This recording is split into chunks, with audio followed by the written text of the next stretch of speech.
So what if a patient shows low testosterone symptoms? He goes to his provider and he comes back with testosterone levels in the low normal range and he can't get treatment because of that. What to do?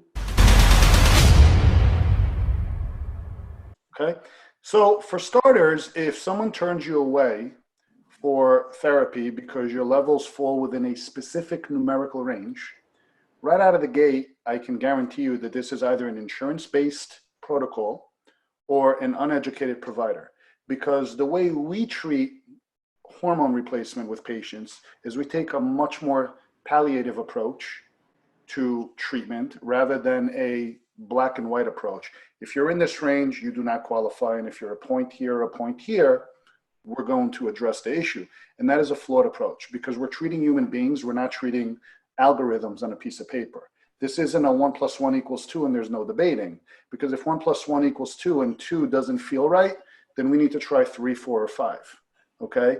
And at the end of the day, when you go home with a denial for treatment, did that really fix the issue? You didn't walk into that office saying, here is my number, fix it.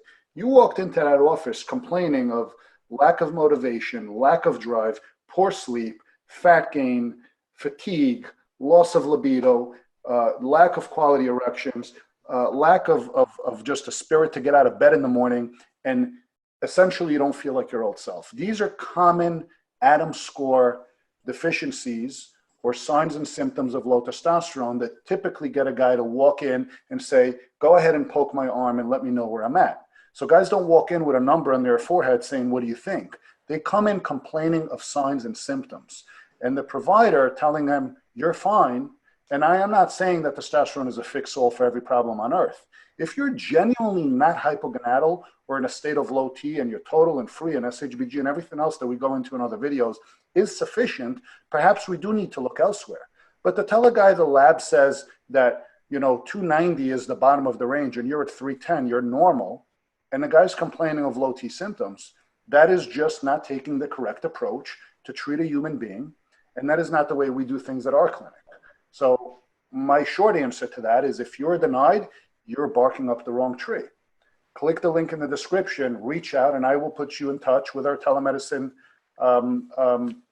individual at the clinic, and we can treat nationwide. And if you're overseas, I will get on a video call, Zoom with you like this, and I will advise you on what it is that you should take, and I will try to get you a referral within the country that you're located that can do a proper job for you. At the end of the day, you're responsible for how you feel. No one else is going to care.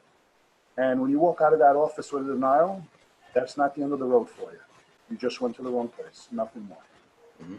How come, Gil, that other doctors or providers have to take into account the insurance, the liability, and so on, and clinics like yours can just give them treatment even if they are in the low normal range? Very good question, Stephen. It's a very simple answer. If I come to you and I ask you for a job and you are my employer and every Monday morning you sign my paycheck, I'm going to do what you tell me to do because you're paying my bills. You put the roof over my head, you put the food on my table. And if you say you're going to do this, this, and this, as long as it's not illegal or totally unethical, I'm going to say this is what my boss wants. When a provider takes a check from an insurance company, that insurance company becomes their boss. They're paying his bills. That's who he works for. You as the patient are the inventory. The insurance company is the boss. So the inventory moves through the system of the business and the boss dictates the rules. When a patient comes into our clinic, they are paying out of pocket. The reason we do not accept insurance is not because we don't want to get paid, because if we accepted insurance, the line would go around the building.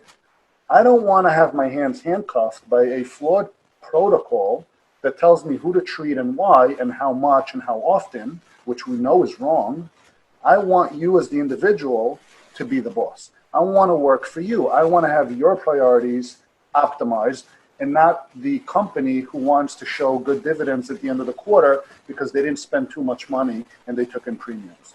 So again, insurance works when you have a sore throat and you need antibiotics. But when you're going in for an elective type of a treatment, if your wife wanted breast implants to enhance her mental status in life, insurance is not going to pay for that. Unfortunately, testosterone is one of those things. And I can tell you that those of us that do get insurance coverage for testosterone, I promise you it is not being done optimally because it's still following a specific guideline. And understand, a vial of testosterone is 20 bucks, 30 bucks. That is not where the money goes. The money goes for the management.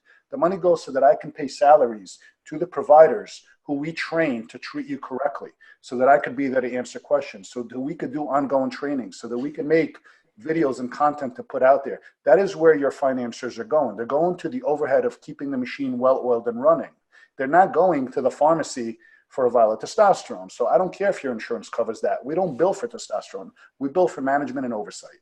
So when you pay us to oversee and manage your protocols, part of that process is educating you, running your labs, providing you with medications and supplies, and being there on call to take your calls, your emails, your questions as needed.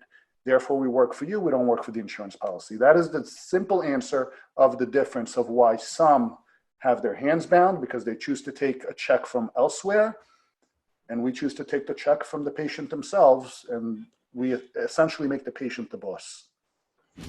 Awesome. Okay, Gil, thanks.